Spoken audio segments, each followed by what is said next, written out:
چاہتے ہیں کہ اگر فیض حمید نہیں، اگر آپ کو فیض حمید قبول نہیں تو پھر عاصم منیر بھی جو ہے وہ آرمی چیف نہیں ہونے چاہیے۔ تو ان کا خیال تھا کہ آپ جنرل ساحر شمشاد جو کہ اس وقت joint chief of staff committee ہیں، تو انہوں نے ان کا نام دیا تھا کہ آپ ان کو جو ہے وہ آرمی چیف کے لیے کنسیڈر کر لیں، اور یہ بھی سینئر تھے تو ان کا نام جو ہے وہ پیش کر دیا گیا۔ لیکن اس کے ساتھ ساتھ اور بھی انہوں نے کچھ نام جو ہیں وہ دیے تھے کہ آپ ان کو جو ہے آرمی چیف کے لیے جو ہے ان پر غور کریں، لیکن عاصم منیر کا نام جو ہے وہ ڈراپ کر دیا جائے، لیکن حکومت نے وہ نام ڈراپ نہیں کیا۔ اسی طرح پیپلز پارٹی کا خیال یہ تھا کہ وہ چھٹے نمبر سے اس وقت جو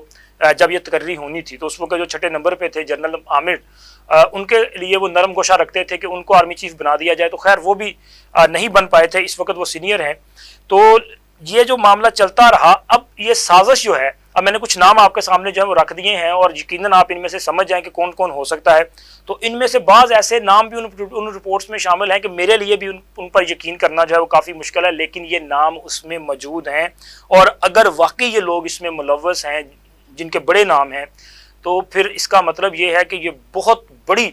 اور بڑی گمبھیر اور بڑی خطرناک سازش تھی جس سے اللہ تعالیٰ نے پاکستان کو بچایا ہے۔ یہ بہت بڑی سازش تھی، پاکستان کا اس سے بہت بڑا نقصان ہو سکتا تھا۔ یہ صرف ایک شخصیت یا ایک عہدے کا نہیں بلکہ ملک میں جو ہے وہ ایک خونی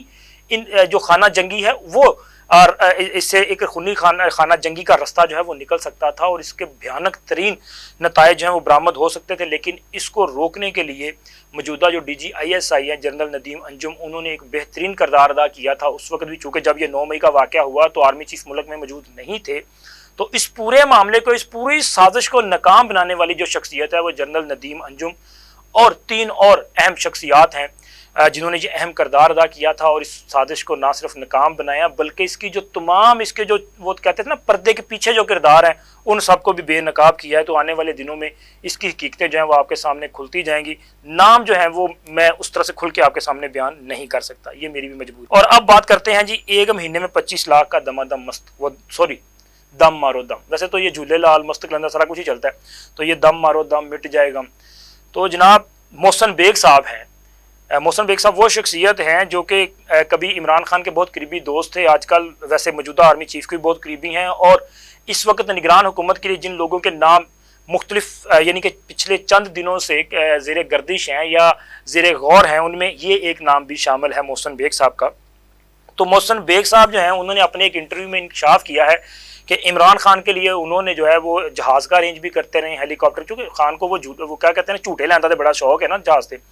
تو وہ کہتے ہیں کہ 10 مرتبہ ہیلی کاپٹر، 10 مرتبہ جو ہے وہ جہاز کا بندوبست بھی کیا، خان کے لیے پیسوں کا بندوبست بھی کیا۔ خان جو ہیں وہ بعض مخصوص قسم کی خواتین کے ساتھ جو ہے وہ دوستی کرنا بڑا پسند فرماتے ہیں، اس پہ زیادہ بات میں نہیں کروں گا، لیکن سمجھ آپ گئے ہیں کہ کیوں پسند کرتے ہیں۔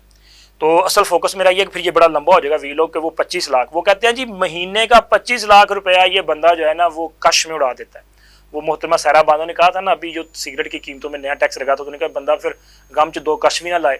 تو یہاں پہ غم میں 2 کش لگانے کی بات نہیں، 25 لاکھ روپے کا جو ہے وہ دعویٰ کرتے ہیں محسن بیگ صاحب کہ 25 لاکھ روپے کا جو ہے وہ نشہ اڑا دیا جاتا ہے، دھواں اڑا دیا جاتا ہے ایسے ملک میں جہاں پہ جو ہے وہ بندہ 2 وقت کی روٹی کے لیے ترس رہے ہیں، اور پاکستان جو ہے یہاں غربت کی یہ حالت ہے کہ ہمارے ہاں مہنگائی جو ہے وہ 35-36% پہ جا رہی ہے، بہت زیادہ خراب صورتحال ہے۔ آپ ذرا باہر جا کے دیکھیں، جو سفید پوش ہے وہ تو میرا خیال مر چکا ہے بیچارہ، وہ تو کسی کو نہ تو ہاتھ پھیلا سکتا ہے، نہ کسی کے سامنے، نہ کسی کو کچھ بتا سکتا ہے، تو وہ اپنی وہ کیا کہتے ہیں اپنی آخرت، اپنی موت کو اپنے منہ سے دیکھ رہا ہے، اور کسی کو وہ اہو بکا بھی نہیں بیچارہ کر پا رہا۔ تو یہ صورتحال ہو چکی ہے، اور اس ملک میں کچھ لوگ جو ہے وہ لاکھوں روپے کا نشہ اڑا دیں اور پھر وہ ملک کے کرتا دھرتا بھی ہوں اور اہم 3 عہدوں پر بھی بیٹھے ہوں، تو آپ سوچیں جب اگر یہ حکومت میں آنے سے پہلے 25 لاکھ اڑا رہے تھے تو پھر حکومت میں آنے کے بعد کیا حشر کیا ہوگا اس اکانومی کا، اور نشے کی سلط نے، اور پنجابی سے کہتے ہیں نا کہ جتھے جس گھر 'چ نشہ وڑ جائے اتنے بھانڈے بھی نہیں بچتے، تو پھر سمجھو کہ پاکستان نشے نے صورتحال پہنچائی ہے۔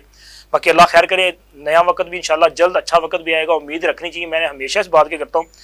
کہ مہنگائی ضرور ہے، بالکل یہ ختم ہونی چاہیے، لیکن امید کا دامن نہیں چھوڑنا چاہیے، چونکہ ہمارا مذہب، ہمارا دین ہمیں یہ سکھلاتا ہے کہ امید کبھی جو ہے وہ نہ چھوڑیں، امید کا دامن، اللہ پہ بھروسہ رکھیں، انشاءاللہ اچھا وقت جلد آئے گا۔ اور جتنے بھی یہ مطلب چور لٹیرے جو بھی ہیں ان سب سے ایک وقت آئے گا کہ ہماری جان چھوٹے گی اور پاکستان جو ہے وہ ایک عظیم مملکت بنے گی. اب تک کے لیے اتنا ہی. ملتے ہیں اگلے ویلاگ میں نئی انفارمیشن کے ساتھ. اللہ حافظ.